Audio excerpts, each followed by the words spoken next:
Hey everybody, this is Sandy and Audrey from Prima Chats, and today we're welcoming Dr. Hendrie Weisinger, affectionately known as Dr. Hank. He's the first psychologist to customize emotional intelligence to specific industries. Emotional intelligence, or EI, is the ability to understand, use, and manage your emotions in positive ways. It also involves understanding the emotions of others. EI is also known as emotional quotient or EQ. Dr. Hank's books are The Emotionally Intelligent Financial Advisor and The Emotionally Intelligent Real Estate Agent, and he has created numerous tools to help individuals develop and apply their EI.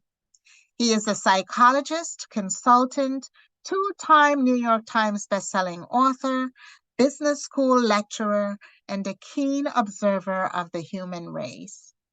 Audrey and I are thrilled to have you listen to this discussion of aging and how we as a society view aging. Welcome, Dr. Hank. So Hank, you and I had a chance to talk a little bit about the theme for today, which is really around, you know, aging. And I think I put something in the invite of really what is the internal process that we can invite people to go through to, sort of age, I guess you would say, gracefully, but at the same time, not feel as if they're being aged out, whether it's in business or in their professional life. Because we talk to audiences that are small businesses, mid businesses, and people who are professional folks as well. Well, I will tell you that aging seems to be a hot topic these days because of what is going on with the president. Yes. You know, people saying that he is too old. And I think a good place to start is, what does aging actually mean?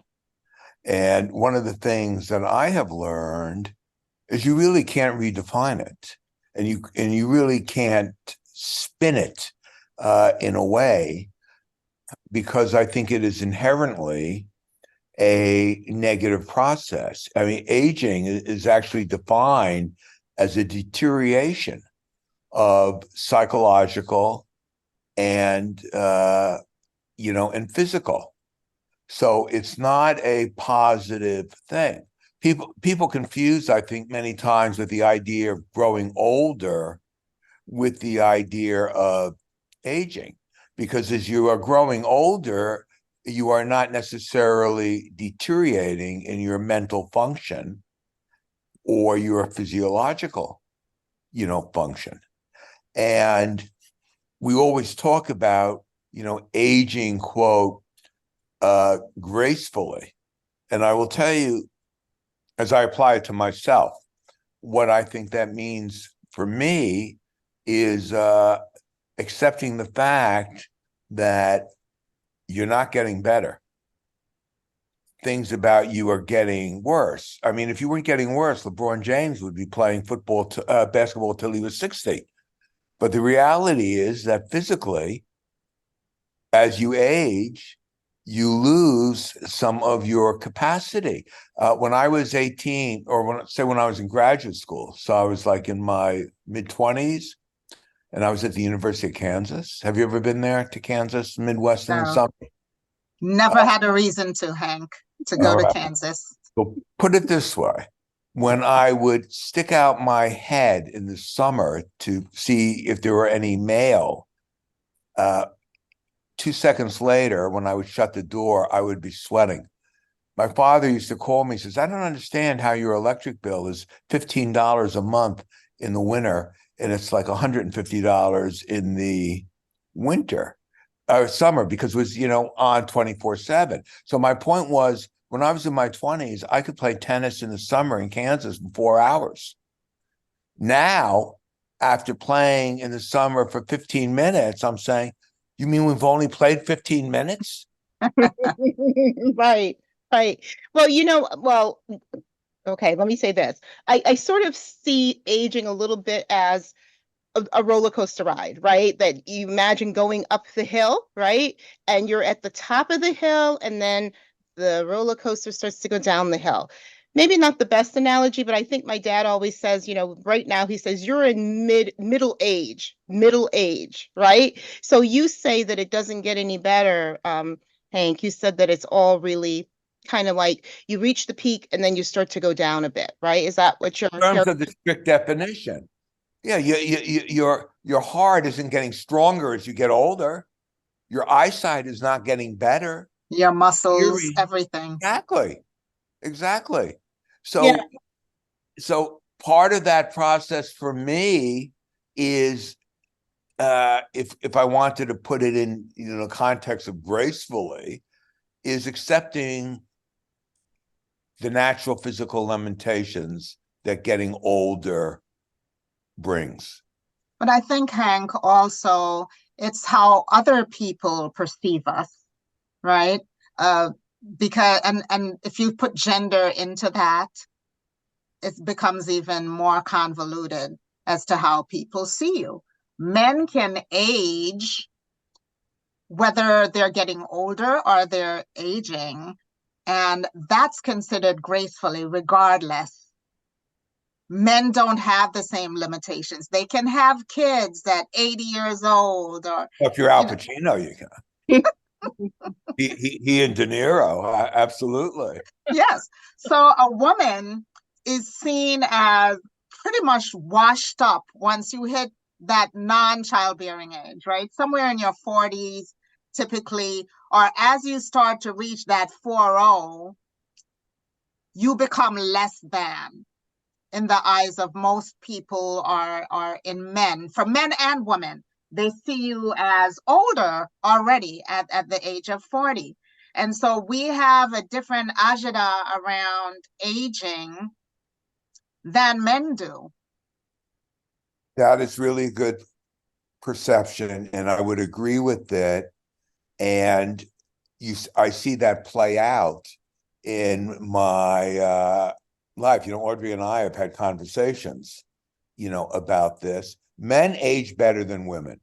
That is just a fact. And the reason is collagen. It's like a chemical, and it provides elasticity in your skin. I mean, so let me tell you what I don't think, if I wanted to use that common phrase of aging gracefully in females, are women who load up their face with Botox because they want to, quote, look young and so on. But Hank, isn't that the pressure? Isn't that the pressure that society puts on women?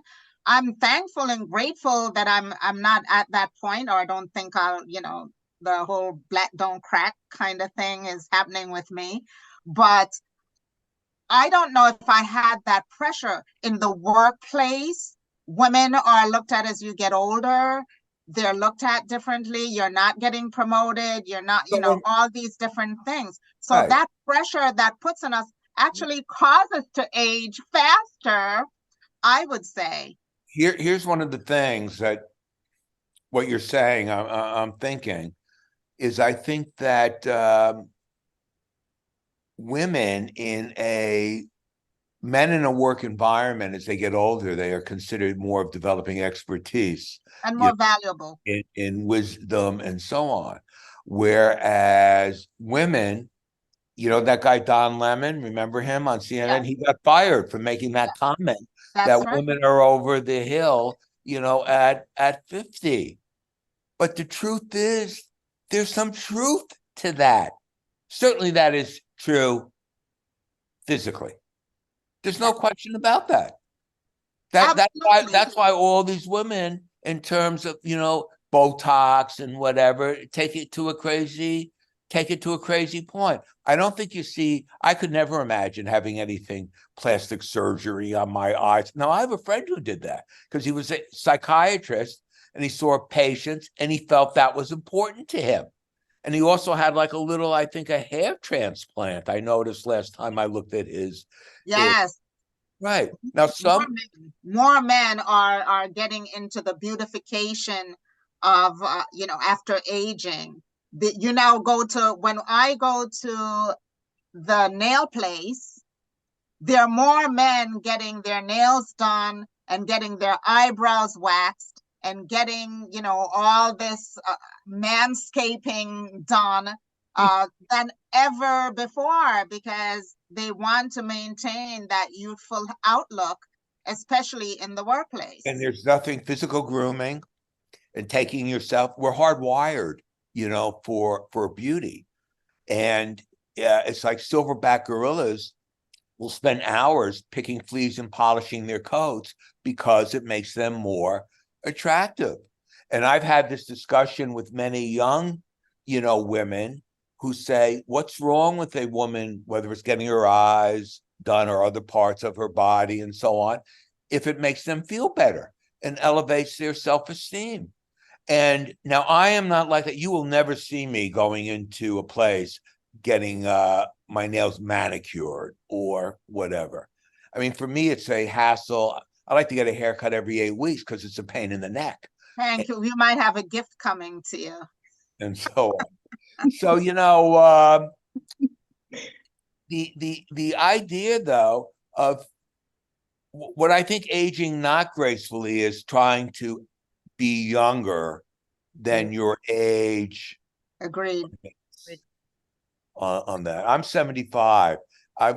Now when I go out with a woman, I like her to dress stylish, not looking like, quote, in quotes, an old lady. And I also don't want her looking like dressed like a young teenager. And so so, a lot of us do try to maintain our physical attributes, image, nothing wrong with that. But that is not, it's one thing to look young. You're not going to reverse aging. Your cognitive skills are going to be on the wane once you reach a certain age. That doesn't mean you still can't be mentally sharp at 90 and so on. Right. Your memory, if I asked you to repeat 10 digits, you're going to do better when you are 16 than when you are 90 or 85. I was actually looking this up, and it said the 3 categories of aging is young old, which was like 65 to 74, middle old, which is what I would now be, which is 74 to 85, and then old at 85 and up. And I'm thinking, I see what it's like at 75. I don't need that last stage. The 85 is fine. And as I always say, as I've said to Audrey many times, you go to an airport, you're not seeing people in their 90 traveling. My mother-in-law, ex-mother-in-law, just passed away at 105. That became too old. She had no friends, just her kids. Yeah. She outlived all her relatives. Except on a cruise, Hank. They're not on the airplanes, but they're on the cruise ships. Up to quote a certain age. So, it's an interesting topic. I actually have been, you talk about a woman getting older. When you are 75, which is one thing, and then put that on top of being a white male, maybe 40 years ago, that worked for me. That works against me. Now I am a super minority. And I've outlived and outperformed everybody who used to hire me. Those people are all gone and retired. The people who used to hire me at Merrill Lynch and all different companies, they are gone. And a 40-year-old who is in that position today, he or she might not even realize it, but when they have to go out and get an expert on a subject, they're not looking at 75-year-old people. They're looking at people who are in their age group. Can we talk about that for a minute, the aging in corporate? Because you are correct. And there's one analogy that says, at a certain age, we should get out of the workplace to make room for the younger people. Tell that to Biden. Well, there's another side of that says, as long as you're productive and you can work, why should you lose a great employee just because of their age if they're still performing. And I ran into that quite a bit when I was in the corporate world, particularly because you knew you had to get certain promotions by a certain age. If you're not a VP by 40, you're probably going to stay where you are for the rest of your life. And so when I was 20 in the corporate world, I thought somebody at 40 was old. I really did. From my perspective is, oh my God, that person's been around for, they say I'm 20 years in the company, right? Let's give you that. I'm here for 20 years.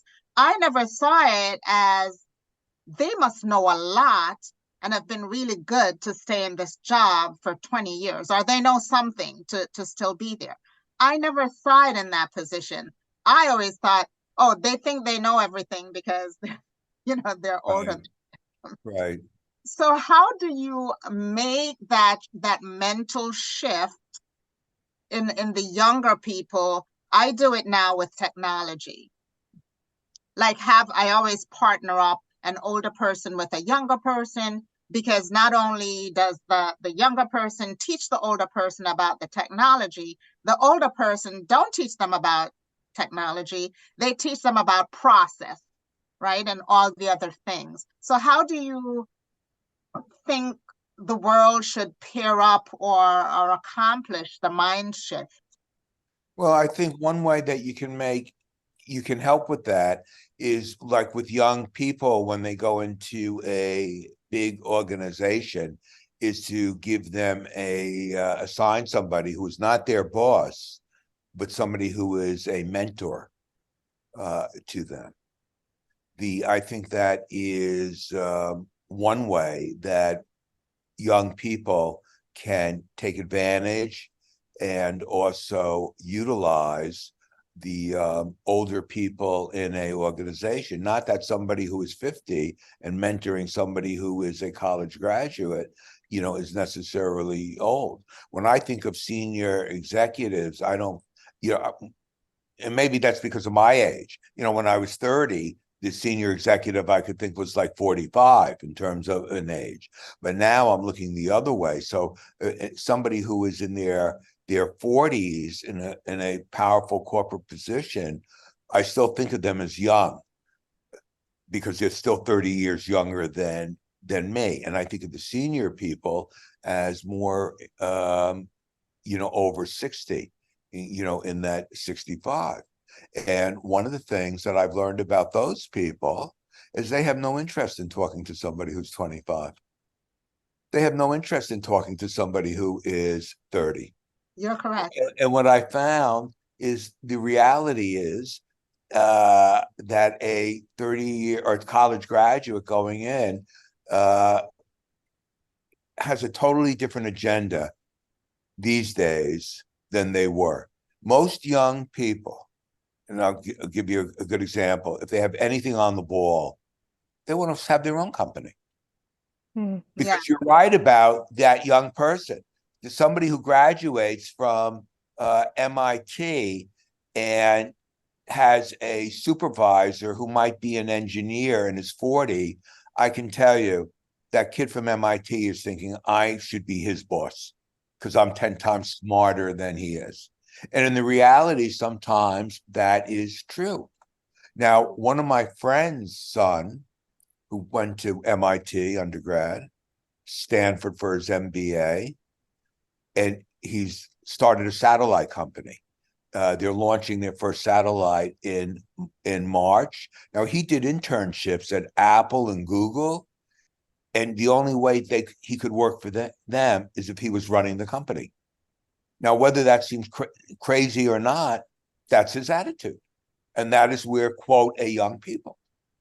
A lot of college graduates going into a big company or whatever, unless it's a company like Nike, an exciting company, to them, they feel it's the kiss of death, but they have to do something.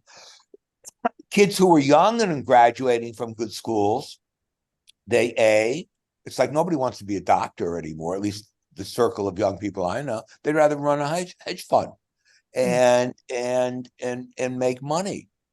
So many young people will feel sorry for that guy who they have to report to, who's been there for 20 years, because then now think of that person. This is just a corporate grunt in a Correct. big institution. But did we not create that? Didn't we create that monster? I mean, when I was growing up, the majority of the parents in my parents' age group were not college graduates, right? And so they made sure that we had a college degree because that's what the world wants. When we go into college, we're taught to go work in a corporation.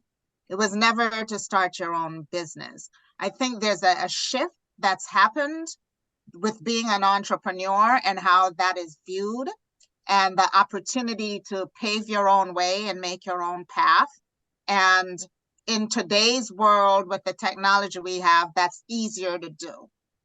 Absolutely. And I always say to young people, would you rather be in charge of your own destiny or have somebody else be in charge of your, of your destiny? And when it comes to aging, I think that one of the ways that we try to, and I think this might be more true for women, you ladies can tell me, is that emphasis on the physical attractiveness and the way that they dress. When I was studying in depth the subject of criticism, and I would see sex differences, and one of the things I found is that women would be more likely to be criticized on their physical appearance than men would be.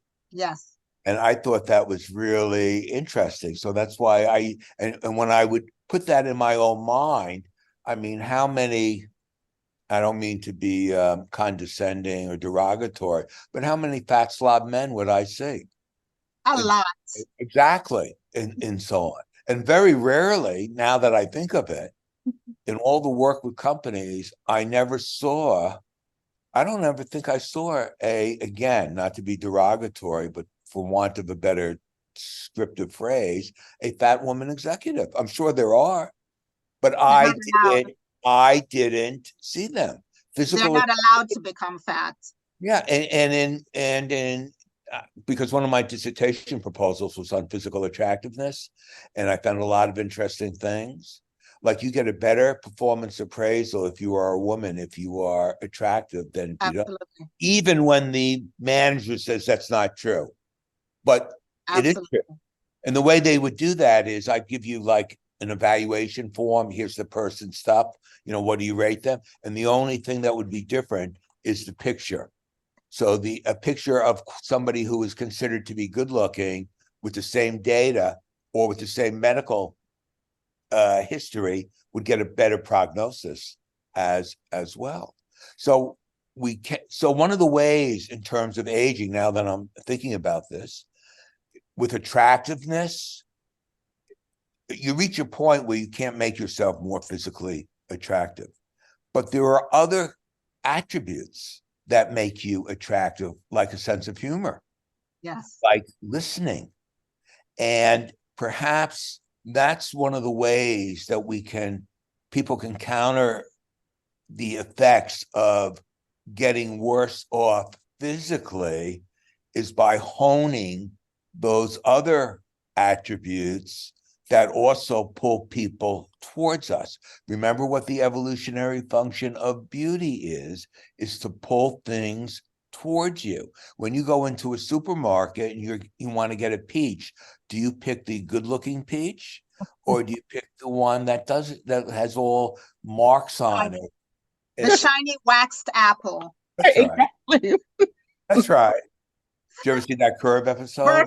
Versus the organic plain Jane apple. That's right. So that might be a way. But in terms of, if you're an athlete, you cannot hide the aging process because you're going to get slower, less physically coordinated. You're not going to have the physical agility. In the corporate world, age will only work for you if you're being promoted as you get older.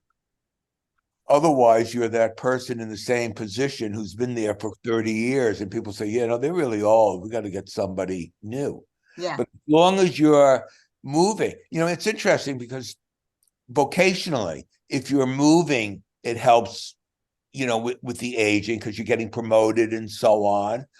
And physically, when you take that same concept of moving, not being stagnant, it helps you. I mean, if you want to help and facilitate or slow down aging, then I would tell people, because we know this through research, then eat better. Like, I only eat organic stuff now. My daughter turned me on that, and it actually tastes better. It does. Okay. Exercise and stay physically fit. Those are all things that keep the body in a higher physical state, a better state than if you ignore those. Even to exercise your mind, Right. read, continue to do things that challenges you. And I think the opposite is true of most older people. They tend to shut down, especially if they're by themselves or are alone. And as you pointed out, you reach a certain age and all your friends are gone. And I've seen people just start to shut down from loneliness and give things up. So having that societal feel and connection really does help with your aging process. Absolutely. That's a great point. And I've actually found studies before we started this that being engaged is very important. But notice how that ties into the physical, because to being engaged, like, okay, let's say that there's something I live in an apartment complex. So let's say that they're having something at 7:30, a social type of thing. Now, that would give me an opportunity to be engaged, but there's another factor that comes into play. Do I want to make the effort? Do I have the energy to actually do that? As it might be so much easier just to watch another college basketball game and not have to go anywhere. So that's why exercise and staying physically fit is help, because it gives you the energy to be able to be engaged, whether it's with your friends or in community activities. You can't do that if you don't have the physical energy. And you must be motivated as well. You must feel like there is a reason for you to attend that and be a part of something. I've seen that with older people where they just say, oh, nobody wants me around, and that's not true. I also feel like if older people would share their knowledge, whether of, let me bring it like to my family. My family are a bunch of talkers, right? So we look at the older people as the griots of our society, the holder and keeper of all knowledge about the family tree, about everything. So we tend to talk to our older people quite a bit, and it leaves a void when one of them passes. And so that's in my family. I've seen in other families where that older person passes and it's just as if the day goes on, or, they're looking at what did that person leave me, instead of seeing the legacy of that person. So there, I have a bunch of different perspectives on that, just how people see themselves and what position and role they play in society. Yeah, and that's also your experience of that is also because you obviously had a very cohesive family, and the family dynamic. So there was a lot of love. So of course, when somebody leaves, it's it's like that commercial with the cat. The cat gets the summer house, and the cat says, "Hey, Todd, you got a train set," and so on. Obviously, when you're worried about that, it's like, what did the guy leave me? That's the person grew up with a very different experience, because we both know there are people who's, when their parents died, they don't care what they got. Yes. It's just the loss is the only thing that that concerns them. So I'd say, we always say, well, it's your perspective on aging that makes a difference. I think it's not just your perspective, but it's your habits that are very important. Like you've mentioned, keeping intellectually active, keeping engaged. Those are things that allow you to befriend the process of getting older and having certain skill sets deteriorating. And I think that, so I can still play tennis, but I can't play for 4 hours. You probably could. I want to enjoy that. I don't even want to play a game. I just like somebody to, rally and just, hit the ball with and so on. So I can enjoy that. But after a while, I'm going to reach the point where I'm going to say, I don't want to do that. It's too much of a pain in the neck to go to the tennis court and so on. And it becomes less important. So, I'm significantly older than both of you, so I can talk from my own experience in terms of what aging does. Once you accept the fact that, this is the process, you're not getting better, you're losing certain things. I think one of the things it does for me, it really helps clarify priorities and that helps you direct your attention. Yes. Like the only thing I really care about now that I want to put in is, and if I had to have a work goal, is make as much as money as possible to give to my kids. That's it. It is not the getting up in front of the Young Presidents Organization. That was when I was like 35 or 40. It is not like the goal of going on TV and, talk about books and so on and being on CNN. Did that. That's not my goal anymore because I'm getting older. So the reality is you reach a certain point where you must calculate how many actual years do you have left. When I was growing up, when people were in their 60s, nobody was getting divorced because the age expectancy was less. Yes. Now, people in their 60s, their major concern is, what's the best dating app to go on? Best dating site. That was unheard of back in the 1960s. But we also go back to the physical. They look better now today than nobody knew who did. Jane Fonda was when I was growing up. And that changed everything. You didn't see women walking around in exercise clothes and going to the gym, and so on. I don't even think when Weight Watchers started, I think that was probably in the 80s, not even in the 60s. So the whole emphasis on physical fitness was me playing baseball or football with my friends on the block. Nobody was exercising. I used to hate gym when the coach would say, all right, take a lap around the track and run. Are you kidding? Everything has changed, and the emphasis of wellness has really become much more important and valuable. When I do exercise, in my mind, I think of it as cheap medicine. This exercise when you are a certain age is the cheapest medicine and insurance that you can get. That is correct, Hank. But with all the technology, we created this for ourselves, right?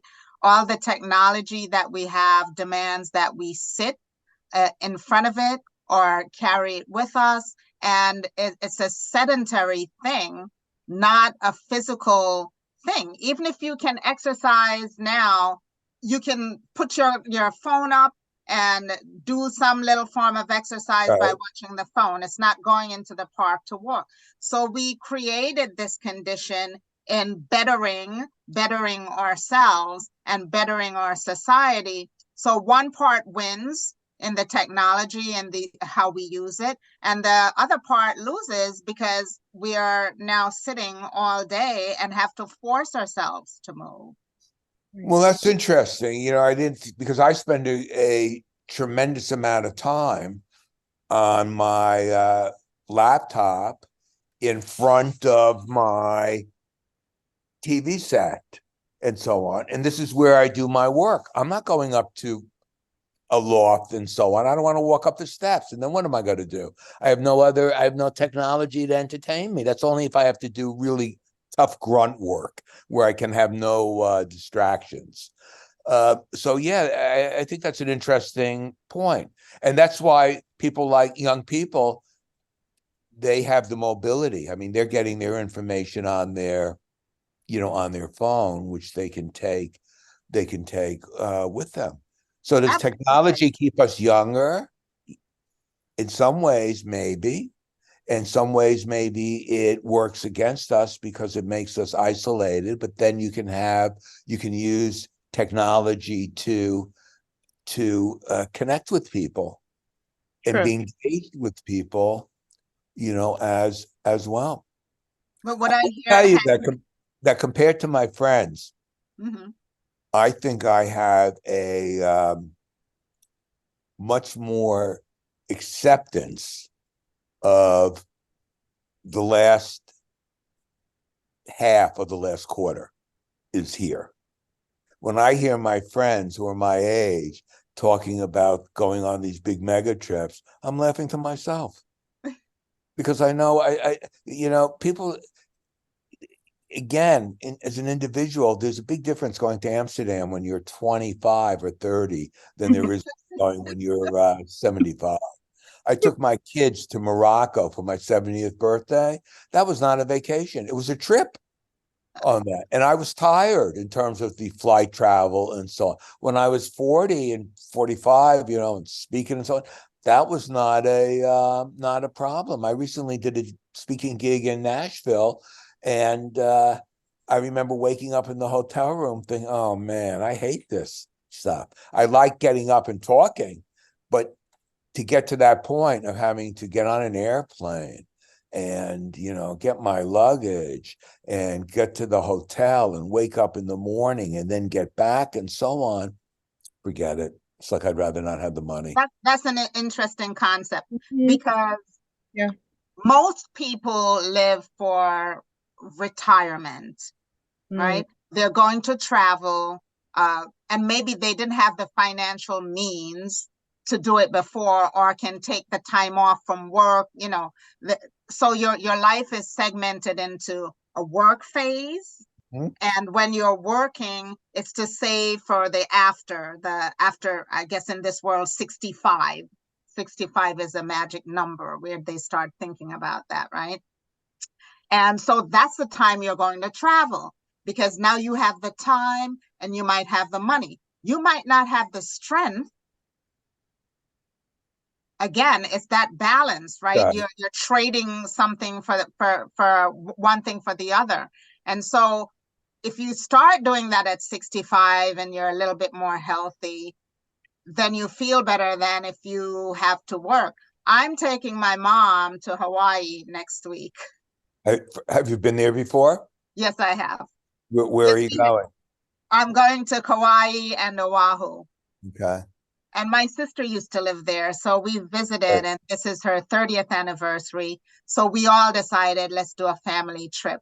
Now, my mom said, I can't make that trip. She's had back surgery. She's had, different things. She says, I can't sit in an airplane for that long. This was last year. Now she had her surgery. She's doing better. A couple of weeks ago, she's like, I'm coming to Hawaii with you guys. Great, Sandy.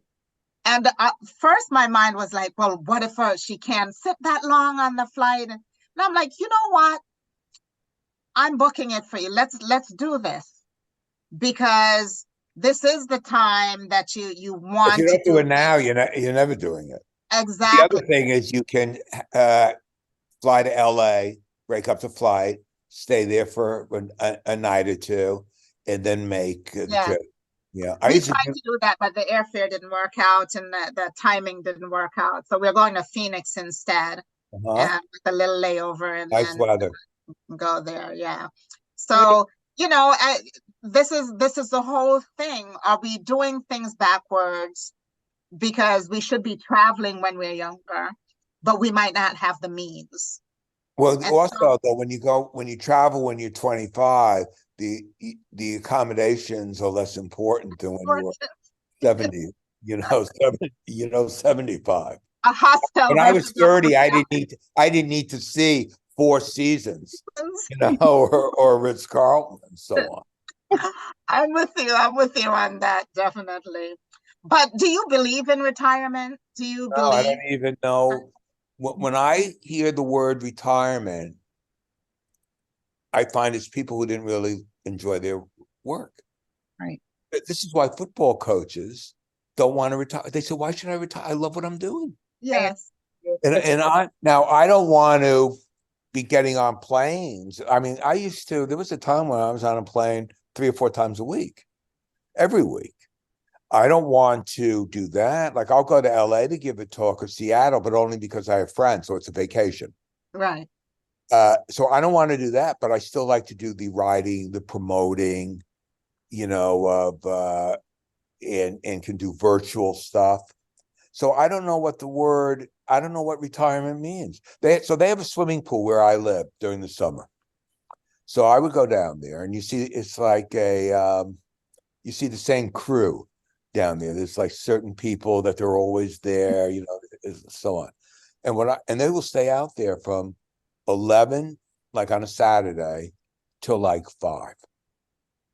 I will go down there, and it's like after 40 minutes, if there's nobody else who's going to listen to me talking about my books or anything, it's like, what the hell am I going to do here? It becomes like a waste of my time because I need to feel more productive. Then it's not my interest. But for many people, and there's nothing wrong with that, Right.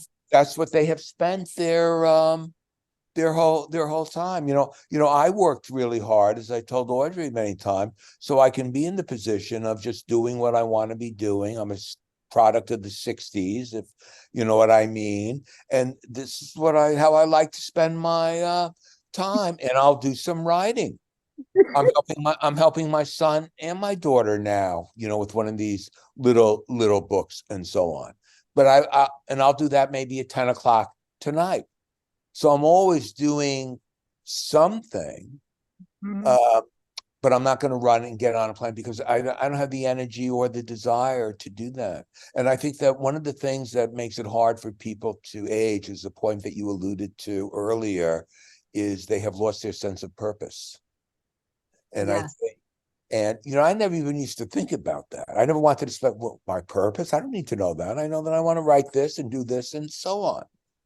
But I would say that my purpose was, I think, was to help people.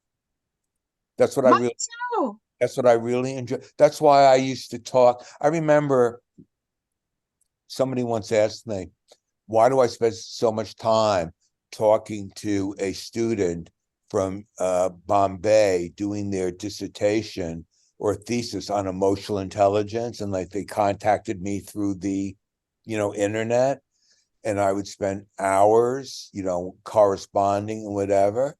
And somebody said, why are you doing that? What do you get out of it? And I said, it's because it makes me feel good. I liked doing that.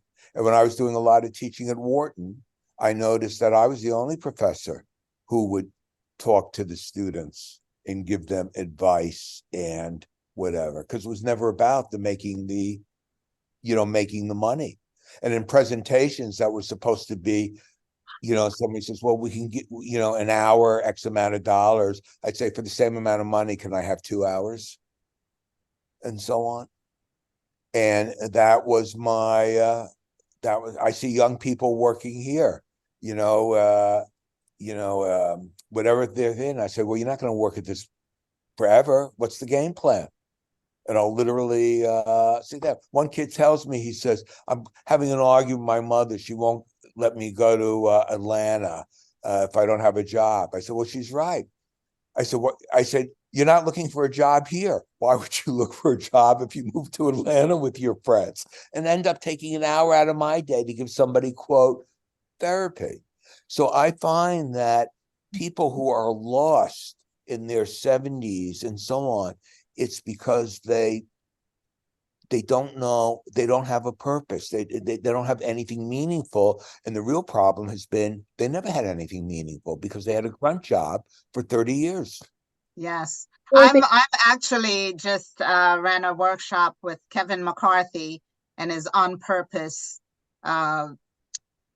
He does this assessment to help you find out your purpose.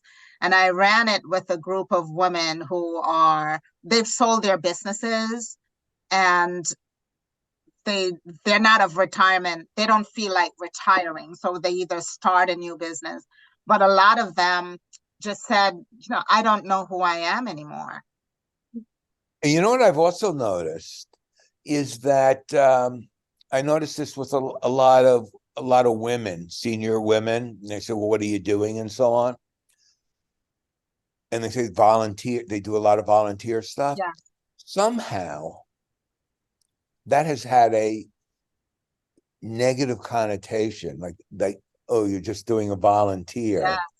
Whereas if the person tells me, they're still, working, or they're a social worker and private, I find that I like that better than if they say that they are a volunteer, which is probably a really bad bias on my part. But it almost volunteering is a lot of anybody work. can volunteer, I guess, but no, not.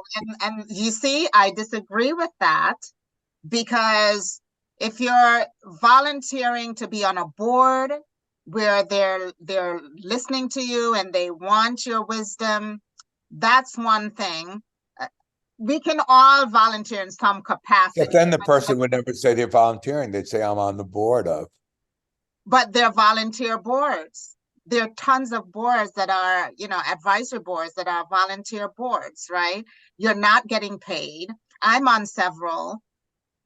And I work just as hard for that as if someone was paying me, because that's my passion. And I feel my purpose, like you, is to help people. Or as my Christian On Purpose says, imparting wisdom, which I'm not sure that, that I do that. But definitely when you're, I would say, over 50, you start to think about, or the people I know start to think about, what is my next? And your next could be retiring, and then what? Yeah. And if you continue to work, there are family members why are you still working? Like, why? They don't see you as, they're wondering if you're working too long. Why aren't you retired? Why aren't you stopping? Well, I think you're working because you have to, because of you need the money, or yes, that's what they think, or whatever, and so on. So, and I think it also depends on your models, as I think. I mean, my father was a writer, and he was writing up until the week that he died. So he had a full-time job. And when he quit that, it wasn't he was retiring, because he was still, writing articles and novels and stuff like that. So I had a model of somebody who never, quote, retired. So that's how I sort of see my self. I wouldn't know I don't even know what that word means. Yeah, not having a job, because you're still doing something.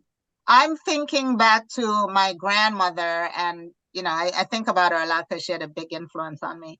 But she always had these little sayings that I'm only fully understanding now after she's gone. And one of them was, she was the grandmother that when you came home from school, she cooked. You had a meal ready. You never worried or was concerned about eating. And she said, well, this is my new job. My new job is to take care of the household. And I never understood that, because she just, in her mind, she just switched jobs, right? She's working now in a different capacity, and she felt just as valued in that capacity. And I know if I got home and lunch wasn't ready, I was really quite upset.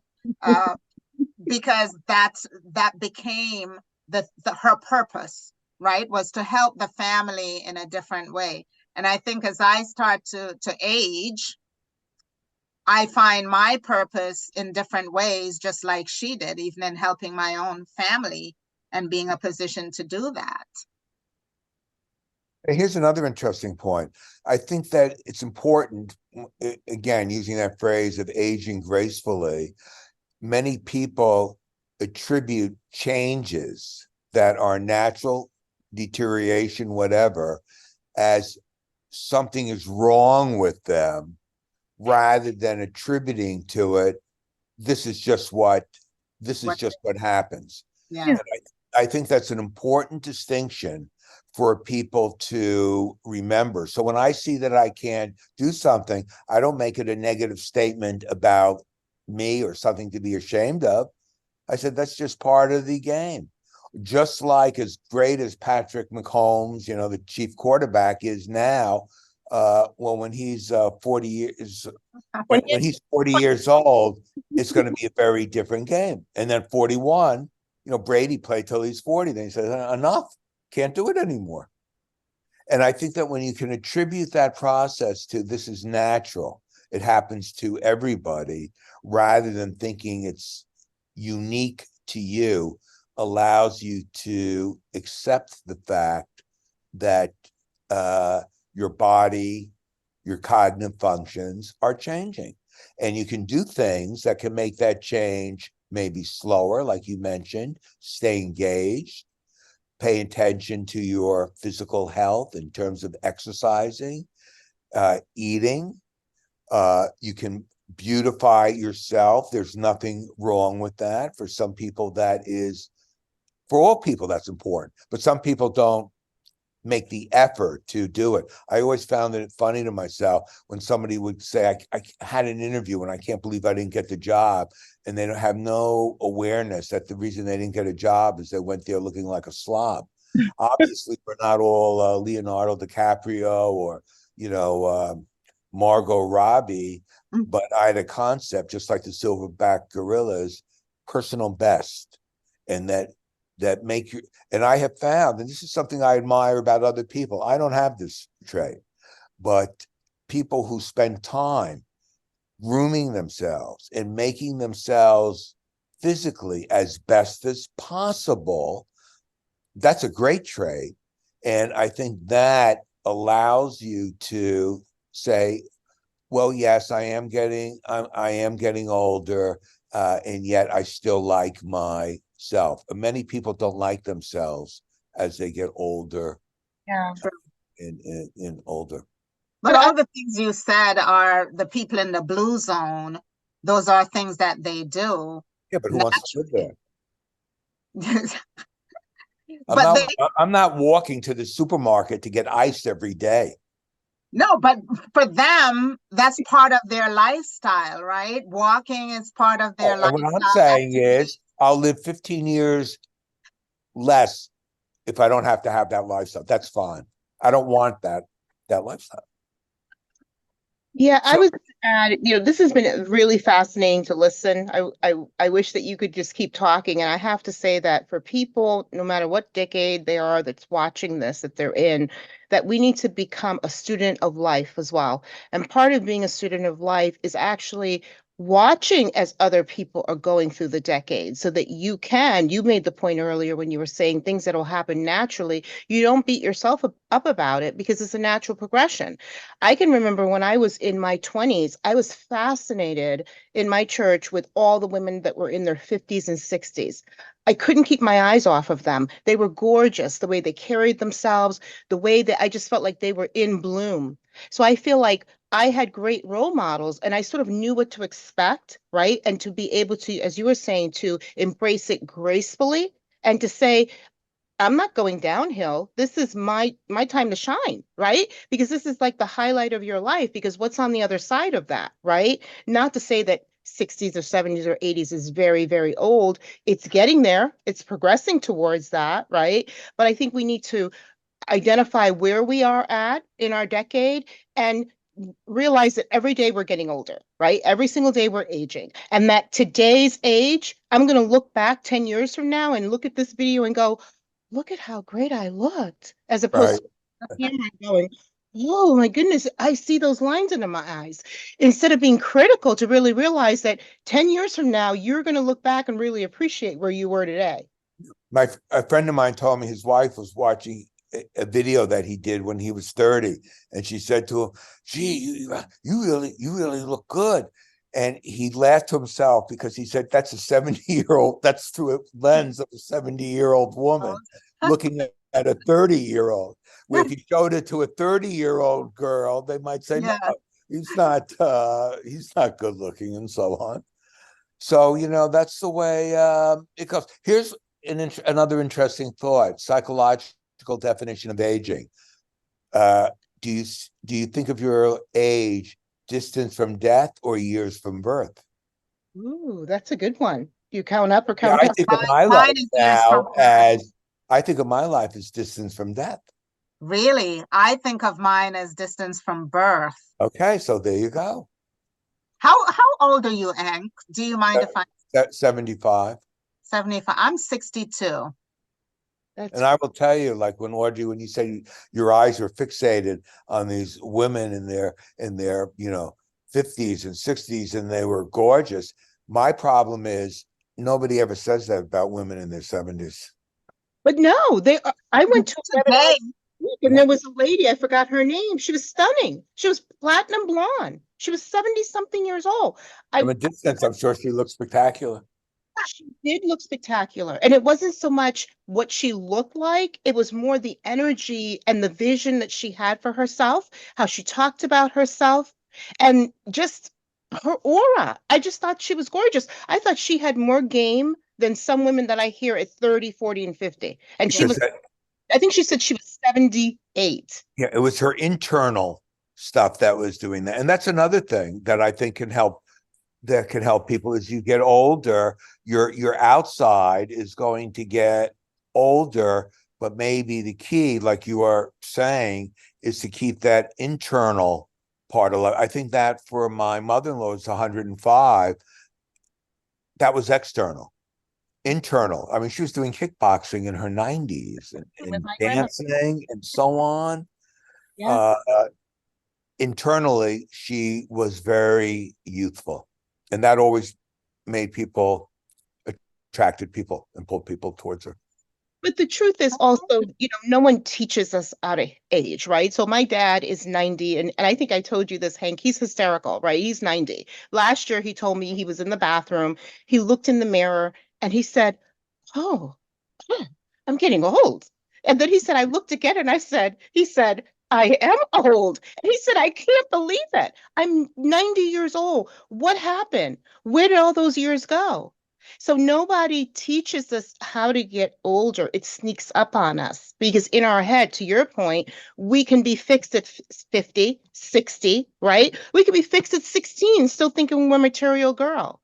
But the clock keeps ticking, right? And the external deteriorates a bit, right? But to your point, I think that there is value also on the inside. The inside Yeah, is what counts a lot.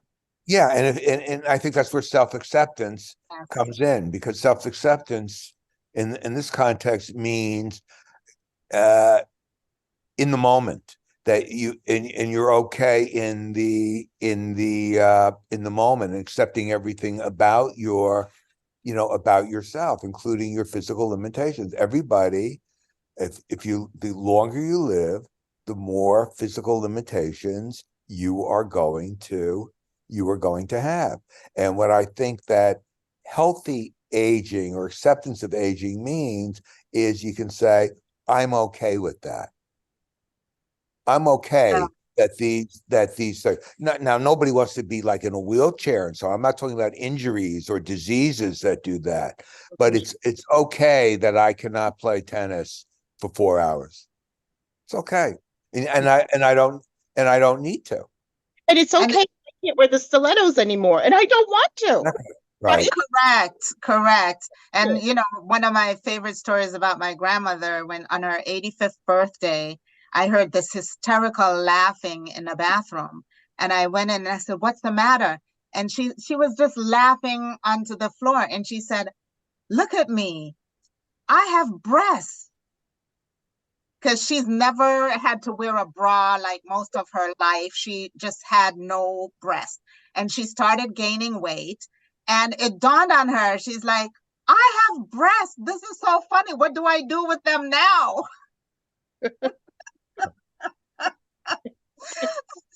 All right, ladies.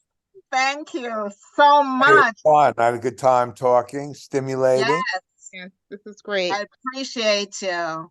And let's hope that our paths cross again. It Yes. will. It absolutely will. Thank you, Hank. Please stay. Thanks, Audrey, for setting it up. Yeah, this was great. Thank you, Hank.